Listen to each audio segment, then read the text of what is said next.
للعالمين والصلاة والسلام على سيد الأنبياء والمرسلين وعلى آله وأصحابه أجمعين أما بعد فأعوذ بالله من الشيطان الرجيم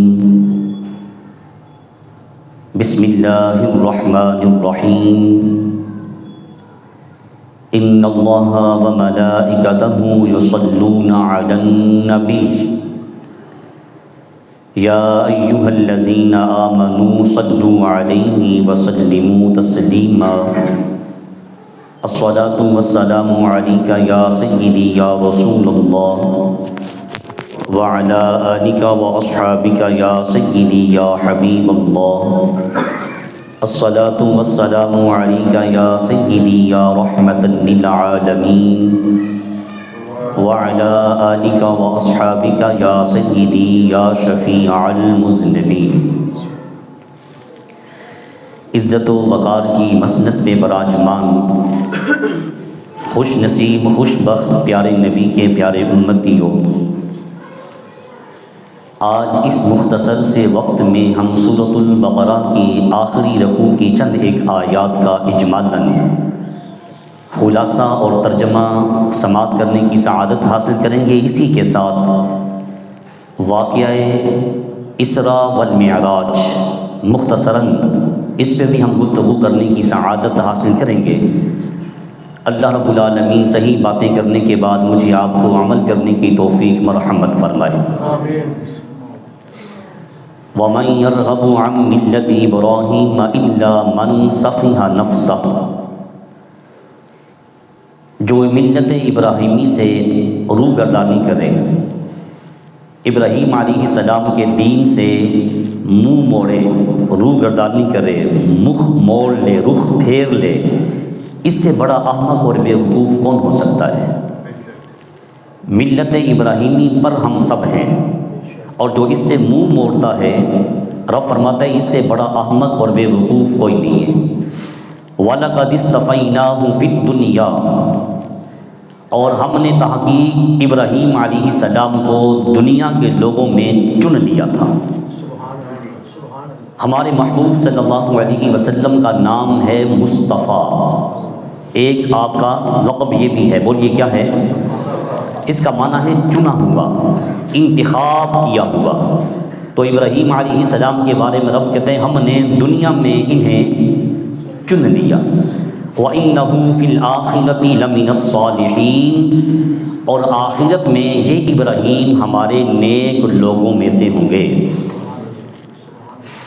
اِذْ قَالَ لَهُ رَبُّهُ أَسْلِمْ،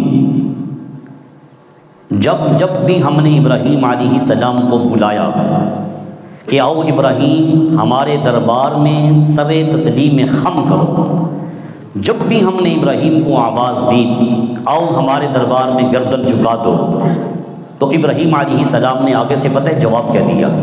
قال اسلمت لرب العالمین، کہا جہانوں کے پالنے والے رب ابراہیم کی گردن تیرے دربار میں جھک چکی ہے۔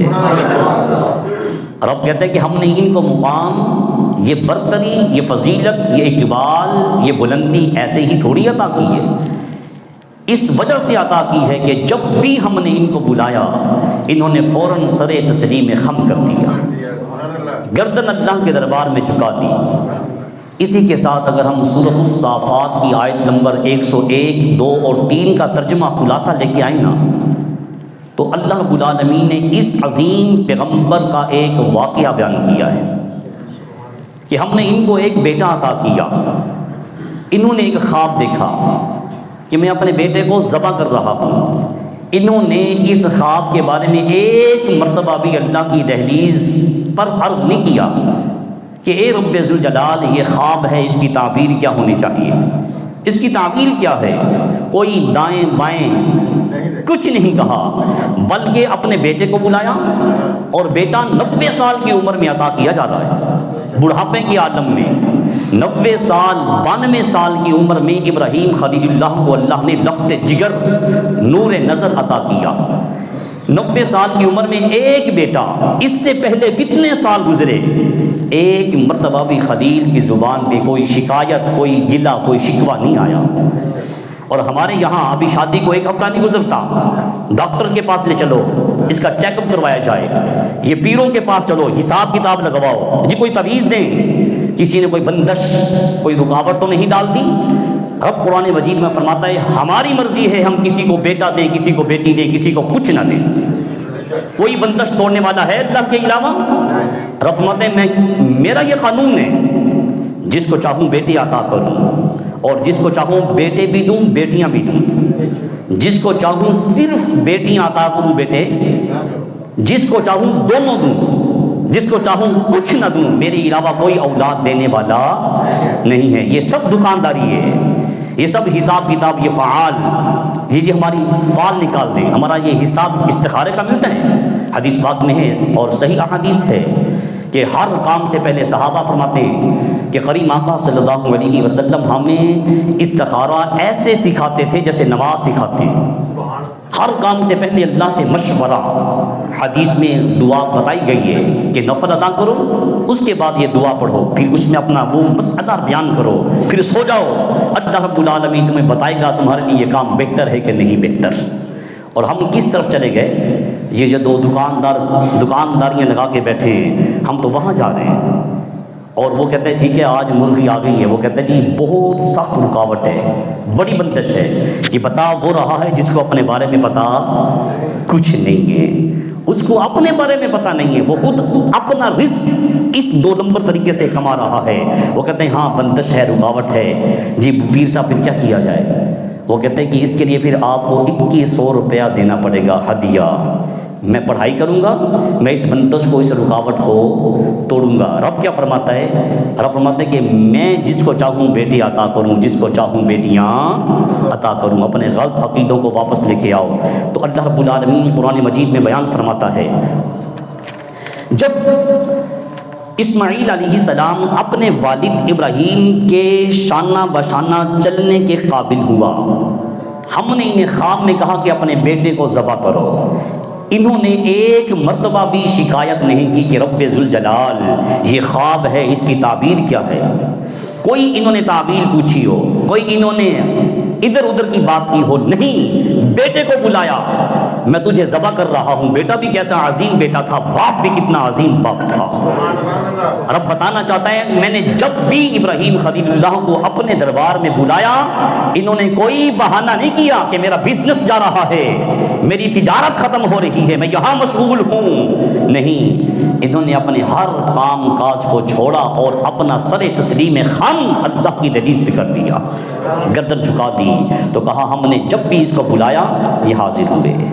اب اللہ تعالیٰ آگے اس پیغمبر کے ایمان کا مقام بتا رہا ہے کہ جس نبی کے بارے میں ہم یہ بیان کر رہے ہیں، یہ پورا رقوع، بلکہ اس سے قبل بھی آیات ابراہیم خلیل اللہ کی عظمت و شان کے حوالے سے ہم نے سنی ہیں، اس کے ایمان کا مقام کیا تھا، اس پیغمبر میں خوبیاں کیا تھیں، وہ کیسا نبی تھا۔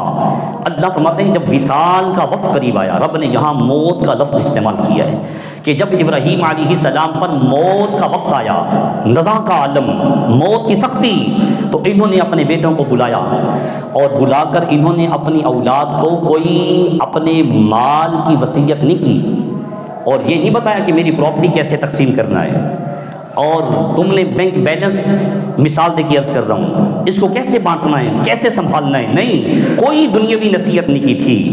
اللہ رب العالمین فرماتے ہیں جو نصیحت کی وہ یہ تھی وَوَصَّى بِهَا إِبْرَاهِيمُ بَنِيهِ وَيَعْقُوبُ، ابراہیم علیہ السلام نے اور یعقوب نے اپنی اولاد کو موت کے وقت بلا کر وصیت کی۔ ابراہیم علیہ السلام کے کتنے بیٹے تھے؟ پچھلے جمعہ ہم نے عرض کیا تھا، بولیے، 2 بیٹے۔ کتنے تھے؟ 2 بیٹے، اسماعیل علیہ السلام اور حضرت اسحاق۔ اسحاق کے آگے بیٹے تھے یعقوب، یعقوب علیہ السلام کے بیٹے تھے 12، ان میں سے ایک بیٹا یوسف علیہ السلام، اور انہی میں سے ایک بیٹا یہودا تھا۔ اسی یہودا بیٹے کی آگے نسل چلی، اسی نسبت سے یہودیوں کو یہود کہتے ہیں۔ انہوں نے اپنی اولاد کو بلایا، ابراہیم علیہ السلام نے اور یعقوب علیہ السلام نے اپنے بیٹوں کو بلا کر ایک وصیت کی، یا بنی ان اللہ اصطفیٰ لکم الدین، اے میری بیٹو، اے میری اولاد، اے میری نسل، اللہ رب العالمین نے تمہارے لیے دین کا انتخاب کیا ہے، تمہارے لیے دین کو چن لیا ہے، انتخاب کیا ہے۔ اور ہمارے لیے پتہ کیا بتایا ہے؟ ان الدین عند اللہ الاسلام۔ نبی کریم علیہ السلام کے حج کے موقع پر جو خطبات ہیں ان میں سے اگر ہم اقتباس لے کے آئیں نا تو آپ نے کہا تھا اے لوگو یہ وہی قرآن کی آیت نازل ہوئی تھی، الیوم اکملت لکم دینکم واتممت علیکم نعمتی ورضیت لکم الاسلام دینا۔ اللہ نے تمہارے لیے تمہارے دین کو مکمل کر دیا ہے اور اللہ نے تمہارے لیے بطور دین اسلام پسند کیا ہے، اسلام کو تمہارے لیے بطور دین پسند کیا ہے۔ اور ابراہیم علیہ السلام، یعقوب علیہ السلام اپنی اولاد کو کہہ رہے ہیں اللہ نے تمہارے لیے چن لیا ہے، کس کو؟ دین کو۔ اور ہمارے لیے دین الاسلام، اسلام بطور دین، اور ہم سب ملت ابراہیمی پر ہیں۔ جو ابراہیم علیہ السلام کی ملت، جو ان کا دین تھا، کریم آقا صلی اللہ علیہ وسلم نے اسی کی پرچار کی ہے۔ لیکن یاد رکھنا ہر نبی کی شریعت پر ہمارا ایمان، لیکن عمل شریعت محمدی صلی اللہ علیہ وسلم پر ہوگا۔ نبی کریم صلی اللہ علیہ وسلم نے کہا کہ اللہ تعالیٰ فرماتا ہے یا ایھا الذین آمنوا ادخلوا فی السلم کافہ، اے ایمان والو اللہ تم سے مطالبہ کر رہا ہے، اللہ یہ تقاضا کرتا ہے تم سے کہ تم سارے کے سارے اسلام میں پورے کے پورے داخل ہو جاؤ، پورے کے پورے اسلام میں آؤ۔ وَلَا تَمُوتُنَّ إِلَّا وَأَنْتُمْ مُسْلِمُونَ، اور تم ہرگز نہ مرنا مگر اس حالت میں کہ مسلمان ہو کے مرنا۔ ابراہیم و یعقوب علیہ السلام نے اپنی اولاد کو یہی وصیت کی، فَلَا تَمُوتُنَّ إِلَّا وَأَنْتُمْ مُسْلِمُونَ، کہا میرے بچوں ہرگز تمہیں موت نہ آئے لیکن اس حالت میں کہ تم اللہ کی اطاعت میں مر رہے ہو۔ اور ہمیں کہا وَلَا تَمُوتُنَّ إِلَّا وَأَنْتُمْ مُسْلِمُونَ، اے ایمان والو ایک تو اسلام میں پورے کے پورے آ جاؤ، قرآن و حدیث کے مطابق اپنی خوشی اور غمیوں کو لے کے آؤ، یہ رسومات چھوڑو، اور تمہیں موت نہ آئے مگر اس حالت میں کہ تم اللہ کی اطاعت میں ہو۔ ہم نے پیچھے پڑھا تھا کہ ہم سب کے سب کون ہیں؟ مسلمان ہیں۔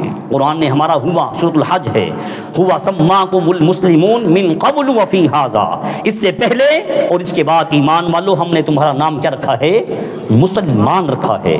تو کہا ایمان والو پورے کے پورے اسلام میں آؤ۔ دنیا کو راضی کرنے کے لیے اللہ رسول کے احکام کی خلاف ورزی ایمان والا نہیں کرتا، کہا ایمان والوں کو پورے کے پورے اسلام میں داخل ہو جاؤ۔ اور بتایا اللہ تعالیٰ نے ابراہیم و یعقوب نے اپنی اولاد کو، اپنی نسل کو، اپنے بچوں کو وصیت کیا کی تھی؟ اے بچوں اللہ نے تمہارے لیے دین پسند کیا ہے، اور اللہ تمہیں وصیت کر رہا، ہم تمہیں وصیت کر رہے ہیں، ہم سمجھا رہے ہیں فلا تموتن الا وانتم مسلمون، اے ہمارے بچوں تمہیں موت نہ آئے مگر اس حالت میں کہ تم اللہ کی اطاعت میں ہو، مسلمان ہو کے مرنا، اور مسلمان کے علاوہ کسی اور دین پر تمہیں موت نہ آئے، پورے کے پورے اسلام میں داخل ہو جاؤ اور تمہیں موت آئے مگر اسلام کی حالت میں۔ ام کنتم شہداء اذ حضر یعقوب الموت، اللہ تعالیٰ فرماتے ہیں میرے محبوب جو یہود و نصارہ ہیں نا، یہ آپ سے کہتے ہیں کہ ابراہیم اور یعقوب نے اپنی اولاد کو وصیت کی تھی کہ تم یہودی ہو کے مرنا یا عیسائی ہو کے مرنا، لیکن قرآن مجید کیا بتاتا ہے؟ ابراہیم و یعقوب نے اپنی اولاد کو وصیت کیا کی تھی تمہیں موت نہ آئے مگر اسلام کی حالت میں، مسلمان تمہیں موت نہ آئے۔ لیکن میرے محبوب یہ کہتے ہیں یہود و نصارہ آپ سے کہ یعقوب علیہ السلام اور ابراہیم نے اپنی اولاد کو وصیت کی تھی کہ تم یا یہودی ہو کے مرنا یا عیسائی ہو کے مرنا۔ کہا جب وہ وصیت کر رہے تھے ان سے پوچھو اے یہود و نصارہ، اعتراض کرنے والوں، قرآن مجید کی آیات کو پس پشت ڈالنے والوں، ذرا بتاؤ اس وقت تم وہاں موجود تھے جب ابراہیم و یعقوب علیہ السلام اپنی اولاد کو وصیت کر رہے تھے؟ کیا اس موقع پہ تم وہاں حاضر تھے؟ تم سن رہے تھے؟ تم موجود تھے؟ میرے محبوب اگر یہ کہیں کہ ہاں موجود تھے، یہ جھوٹ بول رہے ہیں، یہ اس وقت نہیں تھے۔ اگر یہ کہیں کہ ہم نے سنا ہے تو میرے محبوب یہ جھوٹ بول رہے ہیں، اگر کہیں کہ ہم نے نہیں سنا، ہم موجود نہیں تھے، تو میرے محبوب سے ان کا یہ عقیدہ یہ بہتان ہے، یہ باطل ہے۔ یعقوب علیہ السلام اور ابراہیم علیہ السلام نے اپنی اولاد کو جو وصیت کی تھی وہ کیا تھی؟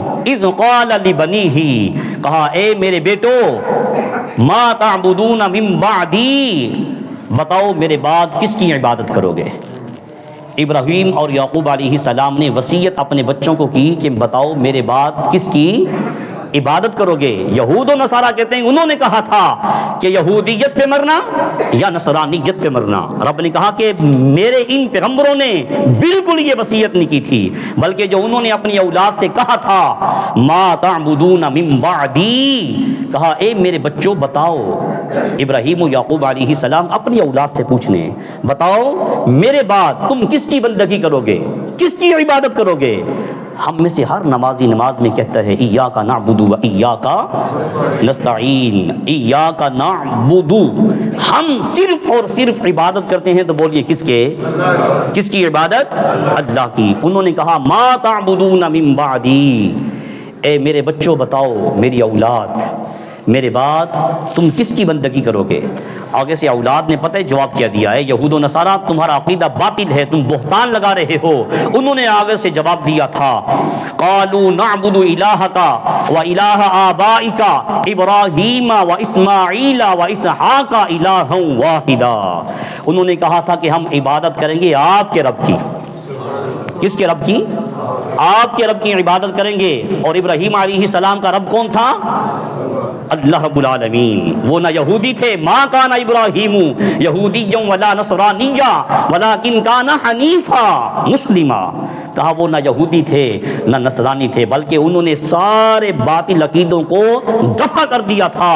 حنیفا، وہ صرف اور صرف اس رب کی عبادت کرتے تھے جو لم یلد ولم یولد تھا، اس کے علاوہ کسی کی بندگی۔ کہنے لگی اولاد، اے ابراہیم و یعقوب ہم عبادت کریں گے صرف اور صرف آپ کے رب کی اور آپ کے آبا۔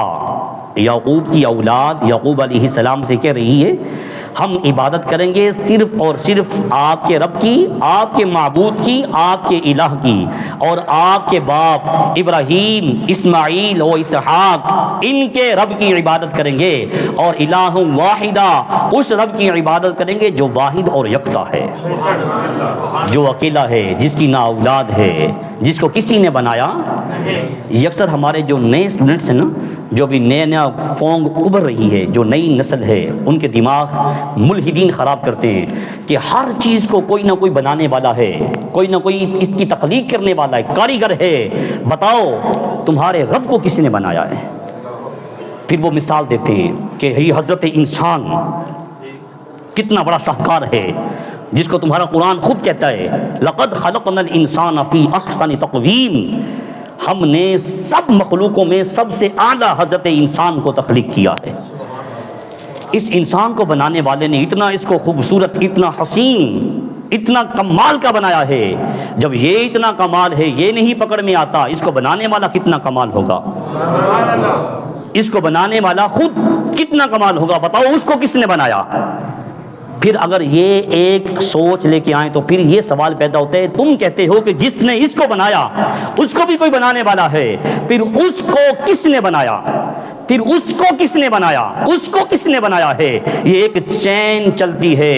کہا پیچھے چلتے چلتے تمہیں ماننا پڑے گا اس ساری کائنات کو جس نے بنایا ہے وہ لم یلد ولم یولد ہے، اسے کوئی بنانے والا وہ اللہ الصمد ہے، اسے کوئی بنانے والا۔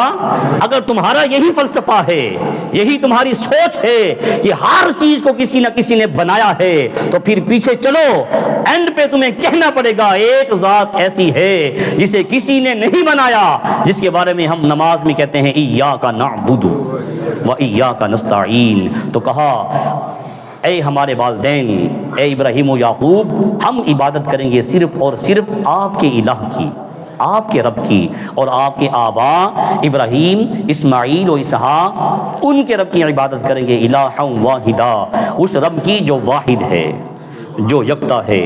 اللہ رب العالمین آگے ارشاد فرماتے ہیں کہ انہوں نے کہا وَنَحْنُ لَهُ مُسْلِمُونَ، وَنَحْنُ لَهُ مسلمون، ہم سب کے سب اس کے تابع فرما ہیں، ہم سب کے سب اس کے مطیع ہیں، اس کی اطاعت میں رہنے والے ہیں۔ اے ابراہیم و یعقوب علیہ السلام، آپ نہ گھبرائیے، آپ نے ہماری تربیت کی ہے، کانٹ چھانٹ ایسے کی ہے کہ ہم دنیا سے جب جائیں گے وَنَحْنُ لَهُ مسلمون، اس حالت میں جائیں گے کہ ہم اپنے اللہ کے علاوہ کسی کو پوجا، کسی کی عبادت نہیں کریں گے۔ تِلْكَ أُمَّةٌ قَدْ خَلَتْ، کہا ہے یہود و نصارہ وہ ایک امت تھی جو گزر گئی۔ یہود و نصارہ کہتے تھے کہ ہم انبیاء کی اولادیں ہیں، ہم میں ہزاروں کی تعداد میں انبیاء و مرسلین آئے ہیں، اللہ نے ہم پہ من و سلوہ اتارا ہے، ہمیں کہا گیا ہے یا بنی اسرائیل اذکروا نعمتی التی انعمت علیکم وانی فضلتکم علی العالمین، اس زمانے کی تمام قوموں پر ہم نے تمہیں فضیلت اور برتری عطا کی ہے۔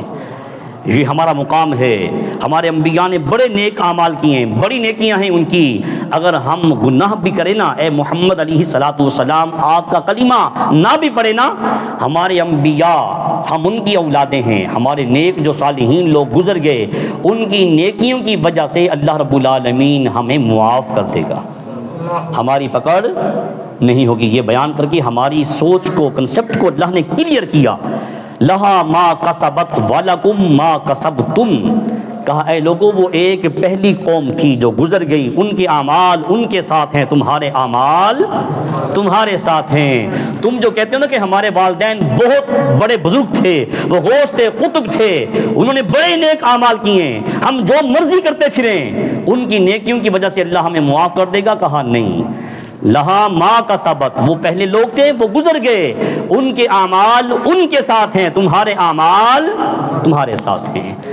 امام بخاری کا حدیث پاک لے کے آتے ہیں، کریم آقا صلی اللہ علیہ وسلم فرماتے ہیں جس کو اس کے عمل نے پیچھے چھوڑ دیا، جس کو اس کے عمل نے پیچھے چھوڑ دیا، اس کا نسب اعلیٰ اسے کوئی فائدہ نہیں دے گا۔ کہا ان کے اعمال ان کے ساتھ ہیں اور تمہارے اعمال تمہارے ساتھ ہیں۔ وَلَا تُسْأَلُونَ عَمَّا كَانُوا يَعْمَلُونَ، تم کیوں بڑھا چڑھا کے ان کی باتیں کرتے ہو؟ تم کہتے کہ ان کے نیک اعمال ہمیں فائدہ دیں گے، وَلَا تُسْأَلُونَ عَمَّا كَانُوا يَعْمَلُونَ، یاد رکھنا محشر کے میدان میں تم سے ہرگز یہ سوال نہیں ہوگا کہ انہوں نے کیا نیک اعمال کیے تھے، بلکہ تم سے تمہارے اعمال کے بارے میں پوچھا جائے گا کہ تم نے کیا کیا ہے۔ وَقَالُوا كُونُوا هُودًا أَوْ نَصَارَىٰ تَهْتَدُوا، یہود اور نصارہ کہتے ہیں ایمان والو یہ چھوڑ دو مصطفیٰ کریم علیہ السلام کا کلمہ، ان کا ساتھ چھوڑ دو، اگر تم ہدایت پانا چاہتے ہو یا یہودی ہو جاؤ یا نصرانی ہو جاؤ۔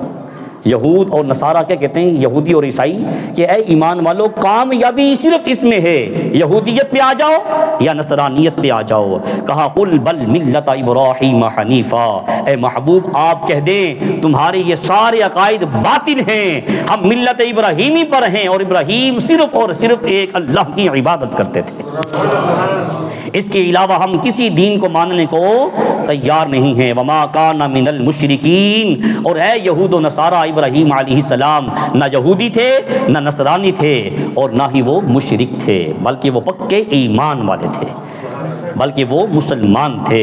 قولوا آمنا باللہ، اے ایمان والو جب تم سے یہ تقرار کریں نا یہود و نصارہ اور ملحدین، یہ لفظ میں اپنے پاس سے کہہ رہا ہوں، جب یہ منافقین، یہ بد عقیدے والے آپ سے مناظرہ کریں، آپ سے بحث کریں، تو آپ کہیں قولوا آمنا باللہ، ہم ایمان لائے صرف اور صرف کس پر؟ اللہ کی ذات پر۔ وما انزل الینا، اور اس ہدایت پر ایمان لائے جو محمد مصطفیٰ علیہ السلام قرآن کی صورت میں لے کے آئے۔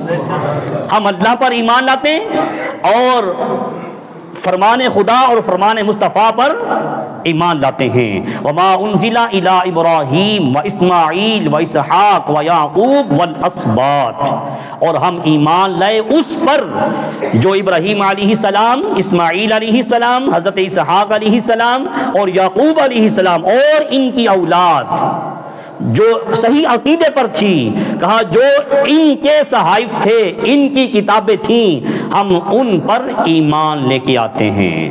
لیکن یاد رکھنا ایمان ہر نبی پر لانا فرض ہے، لیکن ان کی شریعت پہ عمل نہیں ہوگا، عمل صرف اور صرف شریعت مصطفیٰ پہ ہوگا۔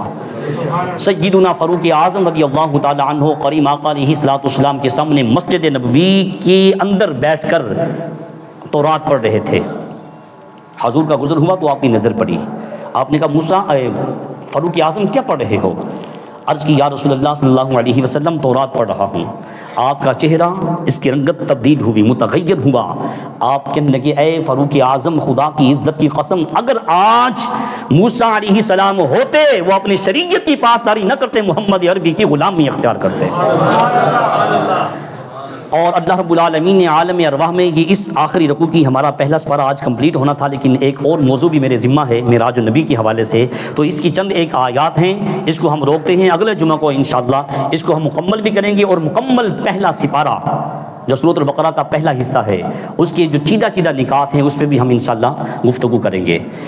اللہ رب العالمین نے محبوب کریم علیہ الصلوۃ والسلام کے بارے میں عالم ارواح میں انبیاء کو بٹھا کر یہ وعدہ دیا تھا، وَإِذَا أَخَذْنَا مِيثَاقَ بَنِي إِسْرَائِيلَ وَإِذَا أَخَذَ اللَّهُ مِيثَاقَ النَّبِيِّينَ لَمَا آتَيْتُكُم مِّن كِتَابٍ وَحِكْمَةٍ۔ کہا تھا اے انبیاء کی جماعت، میں تمہیں کتاب و رسالت دے کے بھیجوں، تمہاری موجودگی میں اگر ایک نبی آ جائے تو کیا تم میرے ساتھ وعدہ کرتے ہو، عہد کرتے ہو کہ اپنی کتابوں کو، اپنی رسالت کو، اپنی نبوت کو چھوڑ کے اس نبی کا کلمہ پڑھو گے، اس کی تائید کرو گے؟ آدم تا عیسیٰ تمام انبیاء کی روحوں نے کہا ہاں اے اللہ، اگر تو اس نبی کو بھیجے گا ہم اپنی رسالت و نبوت کو چھوڑ کر اس نبی کی تائید بھی کریں گے اور اس نبی کی مدد بھی کریں گے۔ اب اس آیت پہ عمل کیسے ہوا؟ معراج کی رات کریم آقا صلی اللہ علیہ وسلم حتیم کعبہ میں یا ام ہانی کے گھر سو رہے تھے، جبریل امین براق لے کے حاضر ہوئے، فرشتوں کی جماعت ہے، آپ کو آب زمزم کے ساتھ وضو کروایا گیا۔ امام بخاری، امام مسلم، یہ متفقون علیہ حدیث پاک ہے۔ حضور علیہ السلام کا سینہ مبارک چاک کیا گیا، اندر سے دل کو نکالا گیا، اللہ کی انوار و تجلیات رحمت پروردگار عالم سے محمد مصطفیٰ کے دل کو بھر دیا گیا، براق کے اوپر سوار کیا گیا، پھر آپ کی سواری لے کے جبریل امین چلے، پھر راستے میں ایک مقام آیا، کریم آقا علیہ السلام فرماتے ہیں، امام بخاری لکھتے ہیں کہ حضور علیہ السلام نے دیکھا موسیٰ علیہ السلام اپنی قبر میں کھڑے ہو کر مصطفیٰ کریم علیہ السلام پہ درود و سلام پیش کر رہے تھے۔ پھر آگے چلے، ایک شہر آیا، جبریل امین نے کہا یا رسول اللہ یہ یثرب ہے، بعد میں اس کو مدینۃ الرسول بنا دیا جائے گا۔